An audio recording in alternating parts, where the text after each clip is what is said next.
Pepsi ഫിലിപ്പൈൻസിൽ ഒരു റിയോർട്ട് ഉണ്ടാക്കി. അതിൽ 5 പേർ മരിച്ചു. എനിക്കറിയാം. ഇനി സ്റ്റോറി തുടങ്ങുന്നത് ഒരു പെൺകുട്ടിയോടെയാണ്. അവളുടെ പേര് മെറിലി. മെറിലി 23 വയസ്സുള്ളപ്പോൾ എല്ലാം തുടങ്ങുന്നു. ഫിലിപ്പീൻസിൽ താമസിക്കുന്നു. അവൾ സ്ട്രഗിൾ ചെയ്യുന്നു.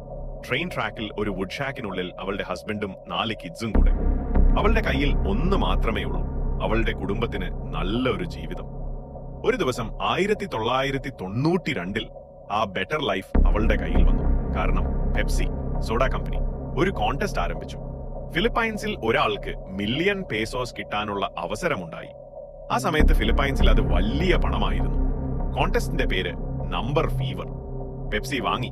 വിന്നിംഗ് നമ്പർ ബോട്ടിൽ ക്യാപ്പിൽ ഉണ്ടെങ്കിൽ നിങ്ങളുടെ ജീവിതം മാറിയതുപോലെ.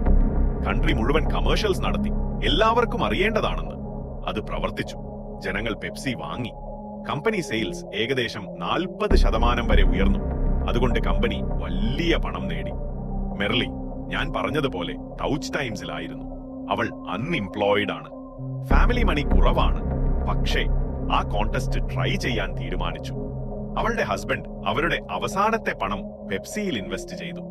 £1 മില്യൺ ജയിക്കുമെന്ന പ്രതീക്ഷയിൽ. ഫൈനലി ബിഗ് ഡേ വന്നു. വിന്നിംഗ് നമ്പർ ന്യൂസിൽ അനൗൺസ് ചെയ്തു.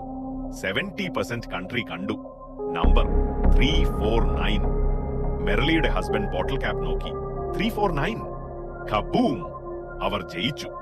ഫാമിലി മില്യൺ പേസോസ് ജയിച്ചു. ലിവിംഗ് റൂമിൽ സ്ക്രീമും ഡാൻസും റിച്ച് ആയതുപോലെ. ബെറ്റർ ലൈഫ് കിഡ്സിനും അവളുടെ കുടുംബത്തിനും. പക്ഷേ ഇതാണ് പ്രശ്നം. പെപ്സി തെറ്റിച്ചു. 349 നമ്പർ വിന്നിംഗ് നമ്പർ ആകേണ്ടതല്ല. ഫാക്ടറിയിൽ ഓരോ ക്യാപ്പ് പ്രിന്റ് ചെയ്തു. 1000 വിജയികൾ ഒഴിവാക്കാൻ. പെപ്സി മിസ്റ്റേക്ക് ചെയ്തു. 349 നമ്പർ പ്രിന്റ് ചെയ്തു. ഹൺഡ്രഡ്സ് ഓഫ് തൗസൻഡ്സ് ക്യാപ്സിൽ. ഫിലിപ്പൈൻസിൽ 4,86,000 പേർ ജയിച്ചതെന്ന് കരുതി. പെപ്സി എല്ലാവർക്കും പേ ചെയ്യണമെങ്കിൽ 486 billion peso, 19 billion US dollar. 192 വർഷം പെപ്സിക്ക് 19 ബില്യൺ ഡോളർ ഉണ്ടായിരുന്നില്ല. പക്ഷേ ജനങ്ങൾക്ക് അതറിയില്ല. എല്ലാവരും ജയിച്ചതാണ് കരുതിയത്. ചിലർ പെപ്സി ഫാക്ടറിയിലേക്ക് പോയി ക്യാഷ് ഡിമാൻഡ് ചെയ്തു. ഒരു സ്ത്രീക്ക് 35 ജയിച്ച ബോട്ടിൽ ക്യാപ്സ് 35 തവണ ജയിച്ചതാണ് കരുതിയത്. മോബ് ഫാക്ടറി ഗേറ്റ്സിൽ കൂടി. സെക്രട്ടറി വിൻഡോയിൽ നോക്കി. എന്താ ഇവിടേക്ക് എല്ലാരും വന്നോ? പെപ്സി ഗവൺമെന്റിനെ വിളിച്ചു.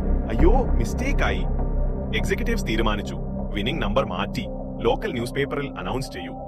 നെക്സ്റ്റ് മോർണിംഗ് പേപ്പേഴ്സ് പറഞ്ഞു റിയൽ വിനർ 134. 349 വിനേഴ്സ് കൺഫ്യൂസ് ആയി, ആംഗ്രി ആയി.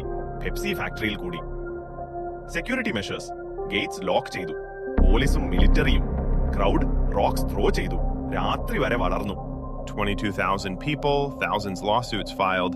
Merrily and husband joined rallies, protests, legal battles. എല്ലാം 2 വർഷം നടന്നു.